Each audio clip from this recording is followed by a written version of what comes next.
Welcome to Why I Serve, doing good work with STS committee service. This is an informational webinar and panel discussion.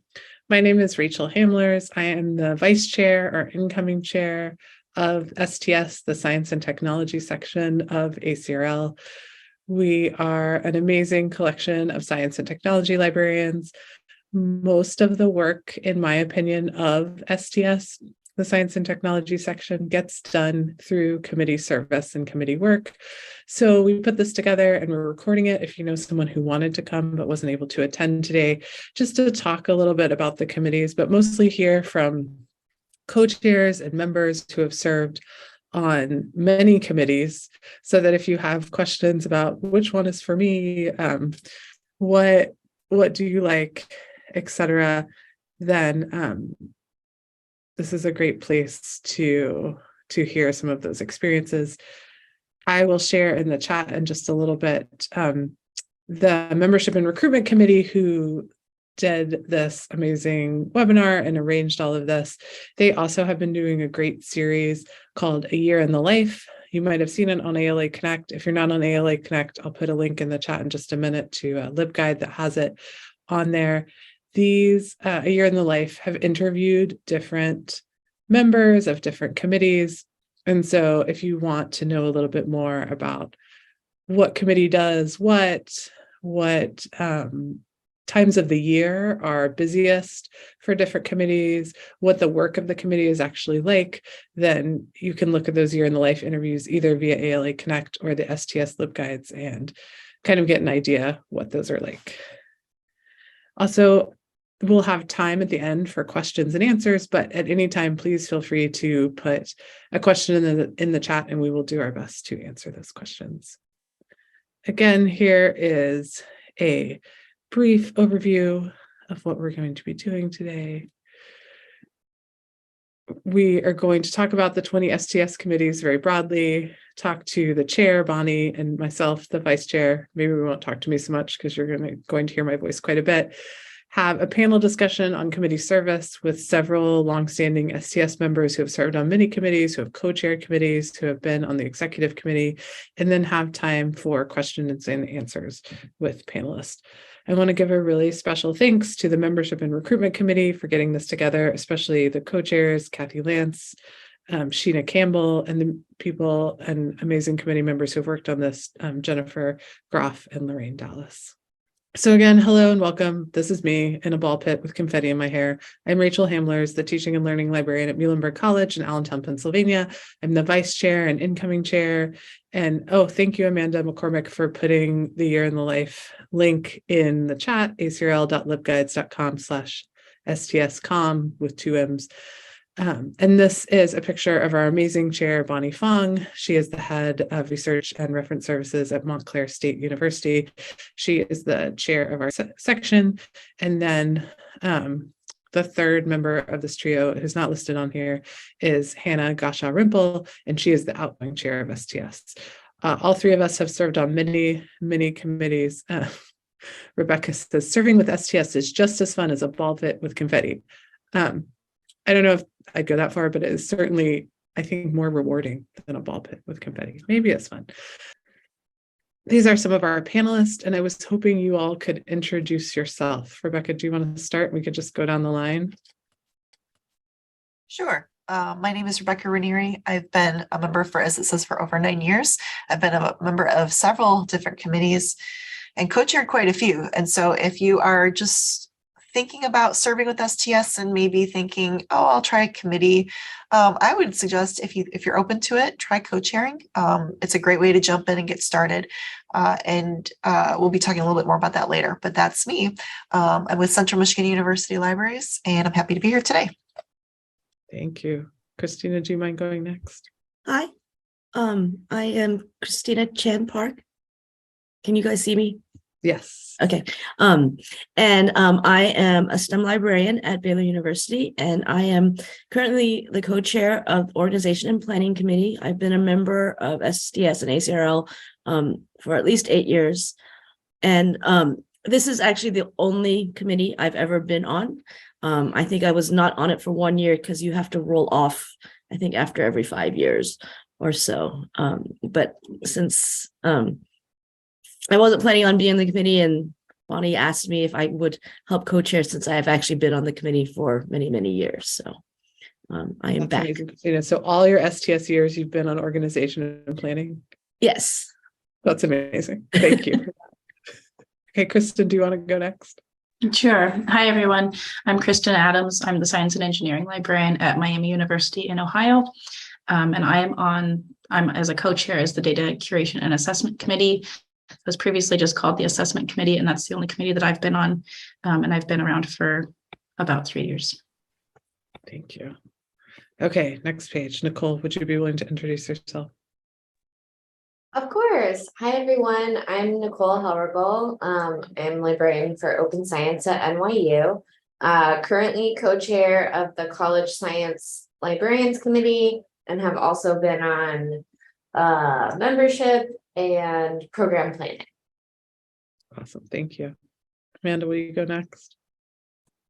Of course. My name's Amanda McCormick, and I am a science librarian at the University of Buffalo.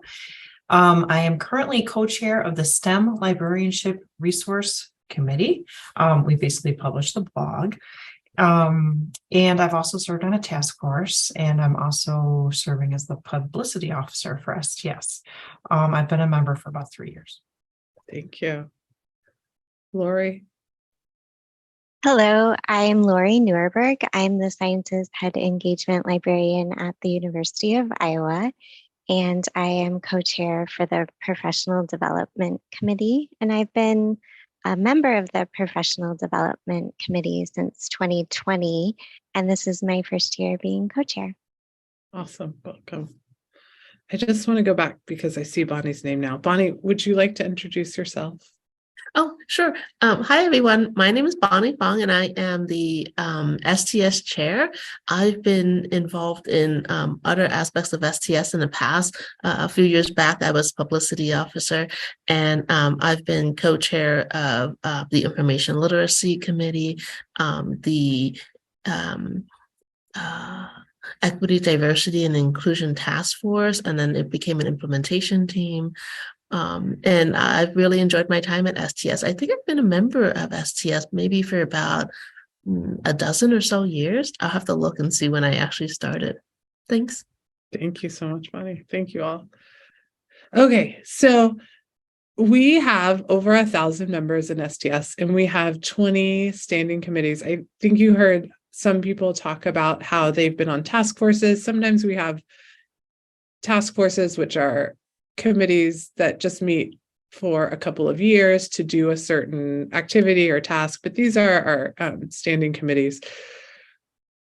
As you can see, right, their titles hopefully give you information about what they do, but again, I would encourage you to go to those Year in the Life interviews. They will talk about when they are busy, what meetings you have to attend, how often they meet, what they do, what their big activity is each year. And if you are looking to volunteer for one of these committees and have questions, we'll have time at the end. You can email any of the co-chairs. You can find those on the STS website, the co-chairs of each of these committees. I would encourage you, if you are interested in more than one, when you volunteer, because I will be the person putting people in committees, volunteer for as many as interest you. I will not put you on more than one committee unless you specifically ask. But it is nice if I have 50 volunteers for the Data Curation and Assessment Committee, and that committee usually has 10 to 12 people, to have other options and see what people are interested in. Right now, specifically, we are short on volunteers for the Development Committee, which is a new committee that when another subcommittee or committee of STS wants to do something, they reach out to sponsors. So if you want to practice those skills, there are some great people in that committee. There are people like Mel, who have been fundraising for STS for probably 2 decades. And so there are great people to learn from that on that committee. And it's just, if fundraising is something you want to get better at, that would be great. Development, membership and recruitment. I chaired membership and recruitment for several years. If you want to just meet a lot of people in STS, help plan fun things, help reach out to people, that's a great one. Conference planning, especially if you are a resident of one of the cities where ALA will be in the next couple of years. We need more people for conference planning. They plan the yearly big program for STS. Organization and planning. We heard from Christina, I think that she's been on that forever. I'll let her talk about that. And publishing and vendor relations. So if any of those interest you, please put those as one of your choices, because those are the committees for which we need more volunteers currently. But all of the committees need volunteers. So if those don't interest you, just pick the ones that sound good to you. The membership and recruitment committee is amazing. Here are some of the people on the panels who have been on some of these committees, so that you can check those out and just see who you can ask questions to. Again, you can see Christina, Rebecca, Nicole, Amanda, what they've done. I know Bonnie has been on information literacy, as she said, the EDI committee. I've done membership and recruitment, research, college science librarian. So we're happy to answer questions too. So we have a few planned questions for each of the people on the panel, and then we will open it up to broader questions. So again, either put those in the chat or just write them down so you remember. But I think the first question we have under why I serve, Bonnie, is for you, and it asks, what are some of the most rewarding aspects of serving in STS leadership? Well, I've really enjoyed being part of STS and meeting everybody, learning more about what science librarians are doing, not just, in my nearby area, but across the country, around the world. And I wanted to be able to contribute to, being part of an organization and community like this. So that was one of the most rewarding aspects, being able to say, I can help with this, and I can help organize a panel or a chat. I can help bring professional development programming to our members. That is really one of the most rewarding things. I feel like I help. I feel like that's kind of why a lot of us are librarians, because we have that need to want to be helpful. Yes. And Bonnie, how did you get involved in STS? How did I get involved in STS, and how did you get involved in leadership? Well, I was a chemistry major, and so when I went into librarianship, it seemed natural for me to go and find all the science librarians. And when I first came to STS, everybody was so friendly and welcoming and encouraging. I was initially interested in information literacy because I had done a little teaching before becoming a librarian. And so when I sat in on one of the committee meetings and learned more about the kinds of activities that were being done, I asked if, I could be a member. So I applied. I was a member for a couple of years. Then I volunteered to be co-chair, and was lucky enough to be selected to be able to do that. And honestly, the best, sometimes it has to do with others noticing that you're attending these programs and asking you, would you like to be XYZ? I was nominated for the publicity officer position, and later for the vice chair, which became the chair position. And one piece of advice that I got when I first started in librarianship, going to these conferences and stuff, is if you're interested in being part of a national committee, attend a meeting and say, I'd like to join, volunteer, and you're very likely to be able to get on a committee. Last year, when I was putting together the committees, I think was able to put everybody on a committee that they were interested in, that they had checked off. And that's very possible for all of you who are attending today. If you were interested and you're open-minded about the different committees that you're open to being on, it's very likely Rachel will be able to get you on those committees. And for those of you who might have already been a committee member, maybe even co-chaired a committee, and are thinking, I'd like to be on the executive board, We have been in the recent past accepting self-nominations. So if you're interested in doing that, please consider running. And others of you who have been on committees or attended programs and think it would be awesome if so-and-so were, a publicity officer or secretary or whatever for the section, please consider nominating them. They may not be thinking of it themselves. So it helps to have others out there saying, that would be really an awesome leader for our section. Thank you so much, Bonnie. I too love STS. I loved it as soon as I met the people, and I work at Muhlenberg College, which is a small liberal arts college, and I have amazing colleagues, but none of them are science librarians except for me. So I always feel like I have so many colleagues because I've been in STS, I've met people online, in person at conferences, and I always have someone to ask a question to or ask a favor from. And I like helping STS because I just want to continue that tradition of science librarians learning from other science librarians. So I was talking about Mel and fundraising, like it's not just science librarianship, there are expertise in so many areas in STS, and you can learn from all of them. Okay, so let's talk to some of the chairs, right? Bonnie is the chair of the whole section. She does an awesome job. So let's talk to some other committee members. So Nicole and Rebecca, the next question is to you. How has STS committee service impacted your career in librarianship? And if you want to inject any other things that you just want to say, feel free to do that as well. Nicole, do you want to start? Yeah. So I mean, it's definitely impacted my career in a lot of ways.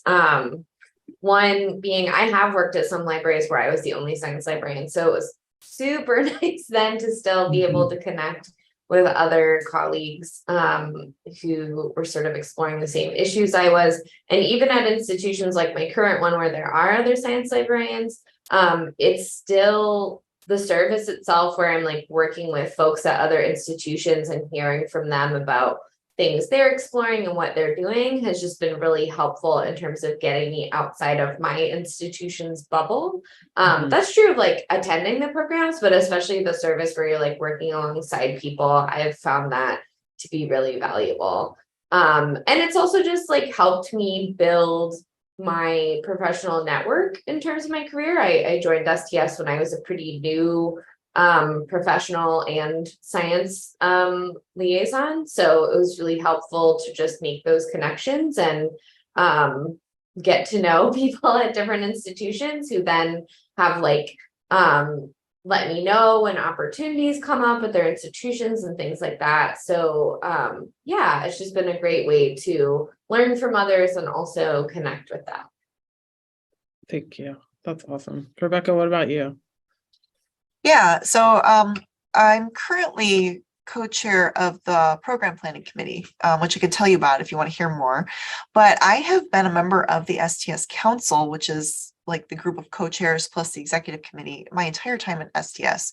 I served as co-chair for publications for several years.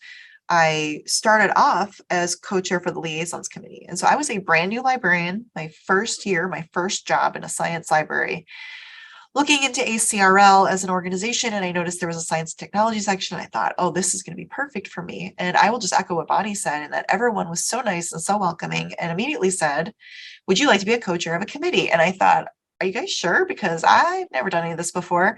But I said, yeah, I'll go for it. I was paired with a more senior member who'd been a co-chair of that committee before, and I learned a lot from her. And it's had a huge impact on my career, just being so involved in this organization with so many colleagues who are willing to help you get started in leadership roles, right? Because that's not an option in a lot of libraries. You don't get that chance to be in that sort of leadership role. And now I'm in a position where I'm tenure track faculty. And so I need to have those leadership roles in order to progress in my position. And lo and behold, I now have almost a decade of co-chairing experience just because of STS. So I would say it's had a pretty huge impact on my career for sure. And I'll just like echo what Nicole said, also just having that network of people doing the similar work with you across the country has just been so valuable. So I will stop talking because I'm a talker. Thank you, Rebecca. While you're here, do you want to, since conference program planning is one of the committees that I would love a few more people to volunteer for, would you give us just a quick rundown, if you can, of what they do? Sure. So if you like event planning, if you've ever Mhm. been accused of being a wedding planner, Mm. this is the committee for you. It's a little different than some of our other committees that might work on projects. Some of them have continuing projects that they work on every year. Some of them take on new projects as they occur. Program planning is pretty straightforward. We're planning a program for our membership. We're going to have a topic. We're going to have speakers. We have to decide on format. And so this has been one of the first STS committees I've been on where a lot of the work was in the fall versus the winter, because it seems like with a lot of the committees, a lot of prep work happens in the fall and then it really kicks into gear after the new year. In this case, we needed to do a lot of planning before that. So we've met several times in September. We settled on the virtual format, just spoiler alert. We'll be doing a program in June, not at the conference, but near the conference. We're reaching out to speakers now. And so as a co-chair, I think there's a lot more work in terms of communicating with speakers, talking about budget, getting funding from sponsors. As a member of the committee, it's much more looking at the data, survey data. What do the members want to see? What do they want to learn about? And having a voice there, I think is been really fun. Just deciding, there's so much good work out there being done. What can we bring to our members that they're going to really get some value out of? So that's, I would say that. And now that we're in the winter, I think we're just, slowly revving up to our event in June, and then we'll start over again for the next year. So have I answered your question? Thank you so much. Nicole said she used to be on the conference program committee too. It is great first committee to join. It was my first committee in STS, and Bonnie says I learned a lot about how ACRL works when I was on the conference program planning committee. So obviously it's a great committee to join because apparently it's like a fast track to STS leadership. Nicole, do you want to say anything about the College Science Librarians Committee? Yeah, definitely. So it probably makes less sense that I'm co-chair now that I work at NYU, but I became co-chair when I still worked at a small liberal arts college where I was the only science librarian. College Science Librarians Committee. So we plan discussion groups, usually one in the fall and one in the spring. So you might have attended one of ours. And we try to pick topics for those discussion groups that are like timely and that usually, at least in some ways, relate to those of us who are at those smaller college libraries where we are often the only person. Not to say that those programs are exclusively for college librarians, they're open to all. But thinking about programming with that in mind, because that is what a certain number of folks in STS really get a lot of value out of making those connections. So similarly, we are planning events. They're more discussion based, so we're not looking for speakers and stuff. But I would say, especially if you are sort of the only person at your institution, or if you're at a smaller institution, it's a great way to think about what kind of programming folks like you would also want out of discussion groups. I would say it's wasn't my first committee, but I think it would also be a really great first committee assignment if you're looking to start doing service. Yes, I was on College Science Librarians Committee during COVID, and being able to talk to 5 or 6 other librarians every few weeks that were going through different things was really helpful for me during not that COVID is over, but during the height of the COVID pandemic, when I was at my house for a year and a half. It was great. And Bonnie said, the topics are also relevant to those at larger institutions. Yes, so anyone can come to College Science Librarian discussions. Okay, Kristen and Lori, what is a contribution you've made through STS committee service that made you proud? Kristen, do you want to start? Sure, that's fine. So I'm on the data curation and assessment committee. And when I first started, it was just the assessment committee, and we were in the midst of changing our charge and our name to include data curation as well. So when I was a member, this is my first year as co-chair, and then I'll co-chair again next year too. Kind of what we're in the middle of doing we've set up an OSF repository. So we investigated some options for what kind of repository would be good for STS data, including survey data. That seems like the primary thing that's collected for STS's survey data. So we got that set up. We put together some guidance documents, and then we actually had our first data set submitted fairly soon. We weren't sure when that was going to come in, but that was a nice way to kind of round out that year, is to add something to the repository. And I can put the link in the chat too if people want to see that. Yeah, for sure. That would be great. I think that's so awesome. When I was on membership and recruitment, we did this survey. We worked on it for a couple of years and we put it out, got all these answers. But I wish we, had a central place for that data. That's wonderful. And then Kristen shared the link to that in the chat. Lori, what about you? I serve on the Professional Development Committee, and this year Bonnie asked us to create an STS events calendar. And we created this calendar with conferences and science librarian boot camps. It's a Google Calendar that's free online to access. And it also shows blocks of times that have been identified as good for STS programming. So it's new this year. It was really exciting to make this calendar. So my committee worked on it, and we also worked on it with our publicity officer, Amanda McCormick. So it's been really exciting to have this new calendar this year. Thank you so much. My Google Calendar is synced to that Google Calendar, and it's very helpful. Sometimes I miss emails, but if it's on the calendar, then I think, oh. And Amanda has added a link to that. And Nicole says the calendar has been so helpful for those of us who plan events and programming. Thank you, Kristen and Lori. Is there anything either of you would like to say about your committees to help people know a little bit more about them? Oh, sorry. Sure. I will say the Professional Development Committee runs a mentoring program for new science librarians.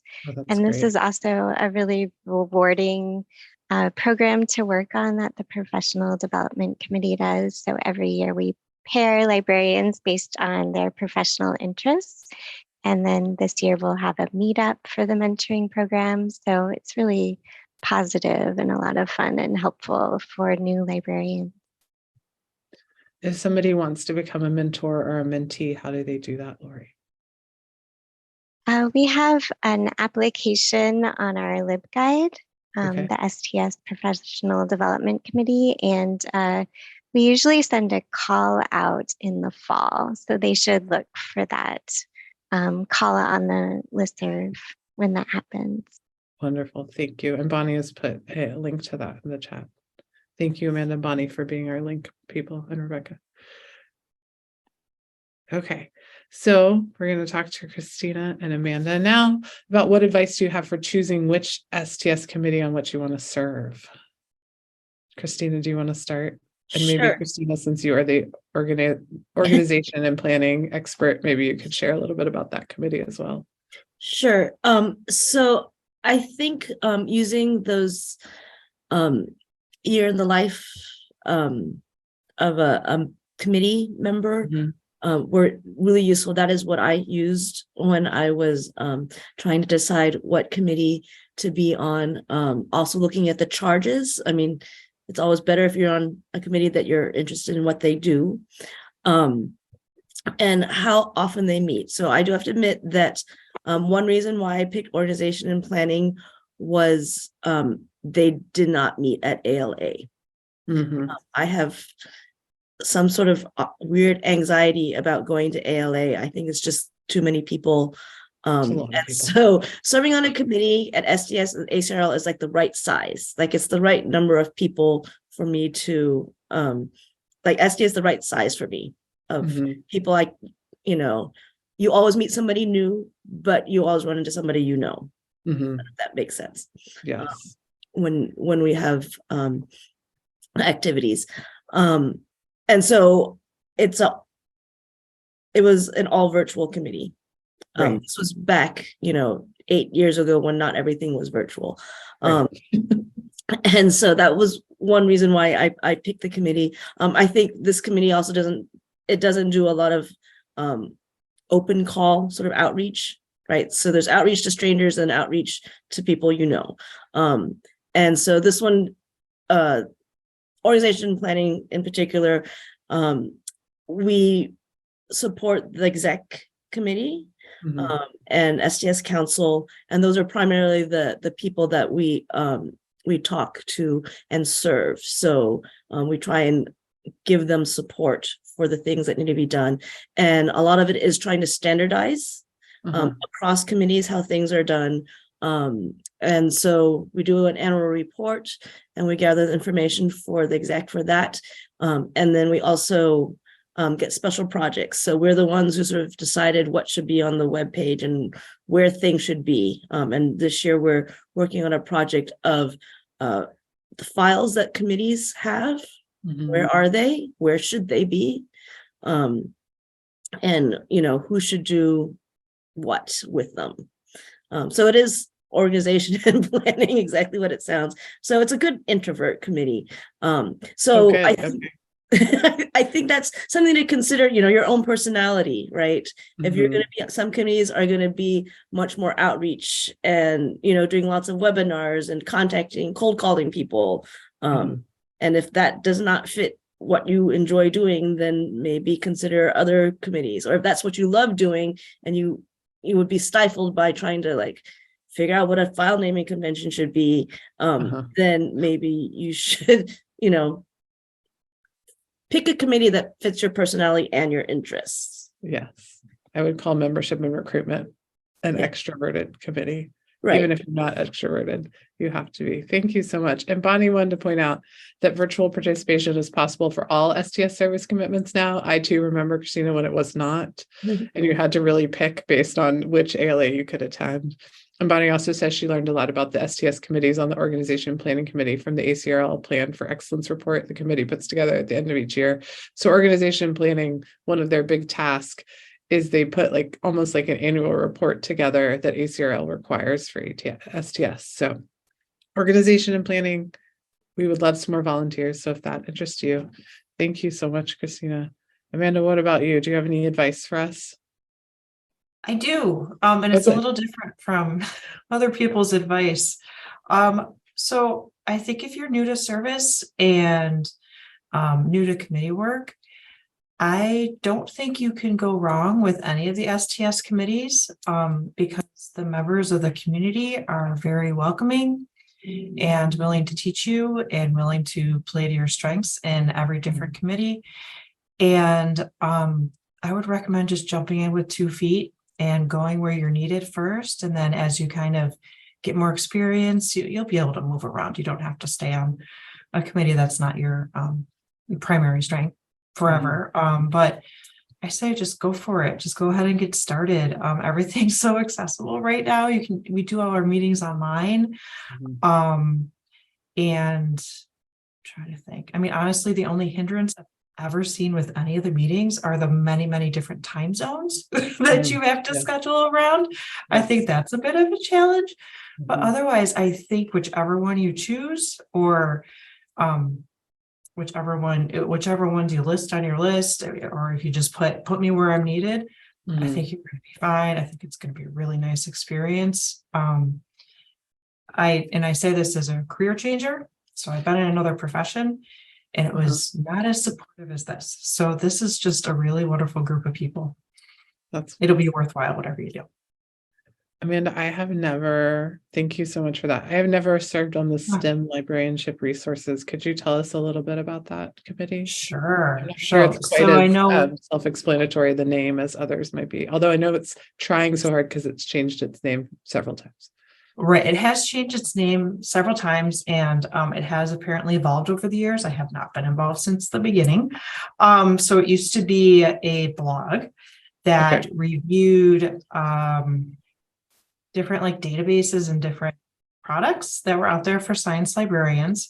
And it's kind of morphed over the years into what it is today, which is a resource for science librarians, which doesn't just focus on things that we can buy. It focuses on different instruction methods. It focuses on kind of hot topics and also, different databases and resources that you can use.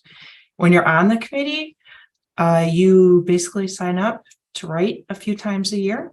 And it's a really nice experience in that you get to practice your writing and to also get your name out there on a blog. So it's Yeah. kind of like a non-peer reviewed piece of writing. Yes.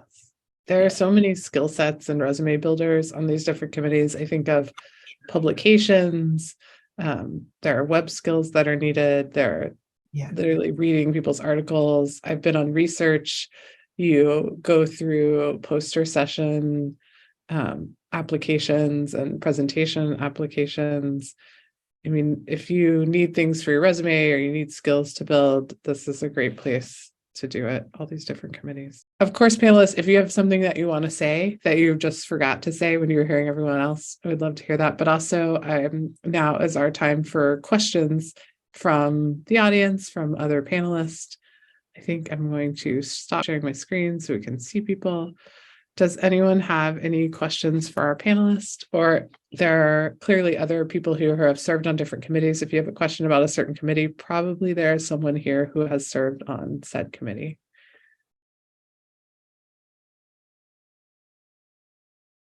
Do any of our other panelists have any advice about how to pick committees or want to share their experience with their first committee and if it was a good choice or not?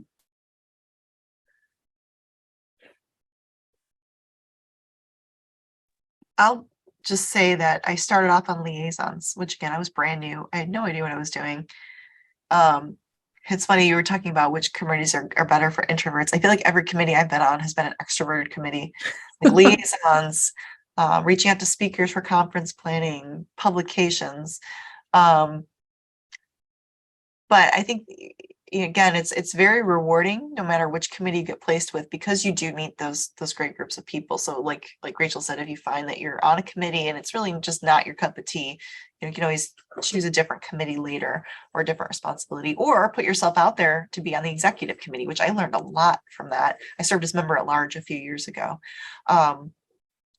So I guess I would say that I love the question about what are you most proud of? You have the opportunity to get involved in so many great projects. One of the projects that several of us were involved with several years ago was the task force on information literacy framework, which basically we took the ACRL framework and adapted it for the STEM fields. Some of you may have seen that. It was published last year. That was really rewarding because that's now a document that all science librarians or engineering and technology librarians can use to manage and scaffold their instructions. That was super proud. One of the things that my co-chair and I started in the liaisons committee way back when, we started a live forum for liaisons to present their work to the group, which hadn't been done before, and it's still going today. So I would just say putting yourself out there is very rewarding. And if you don't land on exactly the right committee for you in the first try, you can always be on any committee that you want to. So that is my rambling for right now. That's awesome. Melissa Gold, who served on many committees as well, says information literacy has two subcommittees. One might be more introverted than the other. Melissa, what do you think is the more introverted of the IL subcommittees? Are you willing to share that? Sure. There's a resources subcommittee that's working on, there's a LibGuide with resources that pertain to sort of information literacy in the sciences. So I think the resources people do tend to deal with the web page, so more technical stuff. And then there's a kind of more blanking because I'm trying to do like three things right now. Chat, there's a chat and a sort of discussion group that plans more online chats, and also they've been reading papers together and discussing papers. So that you might, if you're the one planning that or attending that, you might need to be extroverted, but otherwise the planning part is more introverted anyway. Thank you so much. Nathan says, did I miss a discussion about the research committee? And I don't think you did, Nathan. I don't know if anybody has been on the research committee more recently. If you have, please speak up. I co-chaired the research committee for 2 years. And our main job at the time, which I don't think has changed too much, it was one of those committees where there was very, very little work and then a bunch of work and then almost none, because we would plan the poster session at ALA and the 2 or 3 research talks at ALA. And then recently, those have both been online. So online poster sessions, online research sessions, so that you reach out to the science librarian community, say we're having poster session, we're having research talks, and then you spend a lot of time reviewing those applications, deciding which applicants can do posters, which can do research talks, working with them, and then either in person or online. Recently, it's been online, having those poster sessions. Some of it is technology, figuring out how you can have the posters accessible to everyone for a certain amount of time and how people can interact with those posters, and then having the research talks. So that is a committee. If you like a chunk of work and then almost nothing, that's a good one, because when you're reviewing all the applications, it's a lot of work, a lot of time, but other times of the year, not so much. And Christy says, I'm curious about when committees tend to meet virtually, especially because I'm in the Pacific time zone. Do they tend to be during the workday, evening hours? And how do committees tend to structure asynchronous work and communication? All the committees I've been on, I'm on the East Coast, we always meet in the afternoon so that everybody can meet within their work hours, so that it's morning for Pacific people and late afternoon for the East Coast people. Is that everybody else's experience? And then asynchronous work, I would love to hear what people say. And communication, I in the past have used email, and we usually take volunteers for like the research committee for posters. Basically, we had spreadsheets and everybody had a certain number they needed to read and rate. Does anybody else want to speak to that?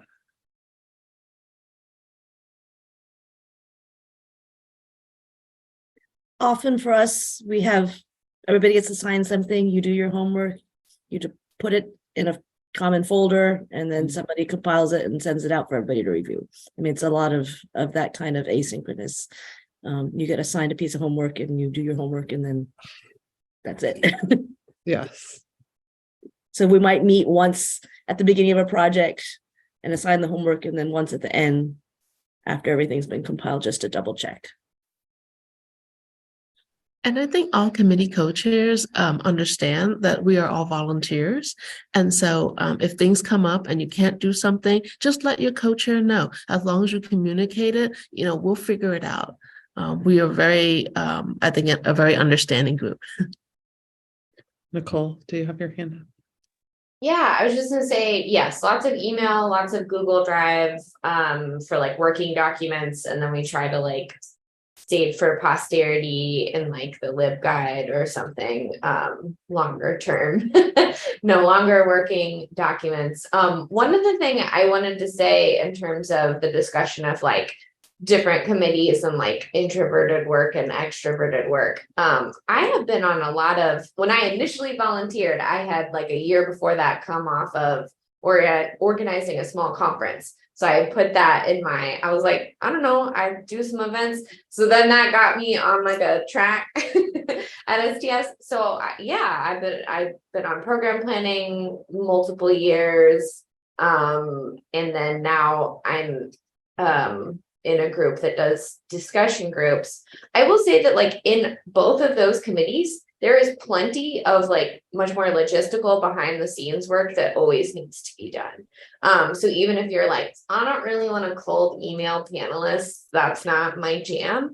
That's fine. Like when my first year on program planning, they needed someone to do a write-up of the event for something afterwards. And I was like, cool, I can do that. That seems like a thing that's very manageable for a very new person. For the discussion groups, we always have to set up lots of logistical things virtually. Like we do collaborative notes in Google Docs, and all of that like looks like it just happens when you attend, hopefully, but it does require work behind the scenes. So like that's just another thing, like just say that to your chairs, either like individually via email or like in the first meeting or something. Be like, hey, I'm very into like more behind the scenes work, like what can you put me on? And like as a co-chair, I would be like, great, that's good to know. I will like, send those things your way.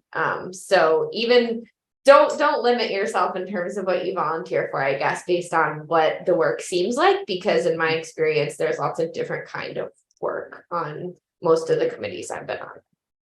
Yeah, totally agree. Thank you. Yes, I was thinking when Christina was saying that they're having file naming and where are files, I was thinking how many files are on my Google Drive and probably should not be there. Christina, email me. You can have them all. And then Melissa says, our committee meets during the workday. We usually solicit availability, and I hope that the Pacific time zone people reject anything too early. If I know that's an issue, I would try to stick to the afternoon. Emily says, yes, lots of doodle polls. Yes, so many doodle polls, so many when to meets. Yes, we try to, we've had librarians from Hawaii. We just try to do the best we can to make it during everybody's day. And STS programming is almost always in the afternoon if you're on the East Coast. And if you wonder why, it's so that the Pacific time zone people don't have to be there at 5 a.m. because that seems cruel. Does anyone else have any questions? Well, I just want to thank all of you, and especially membership and recruitment, for putting this together. I am going to stop the recording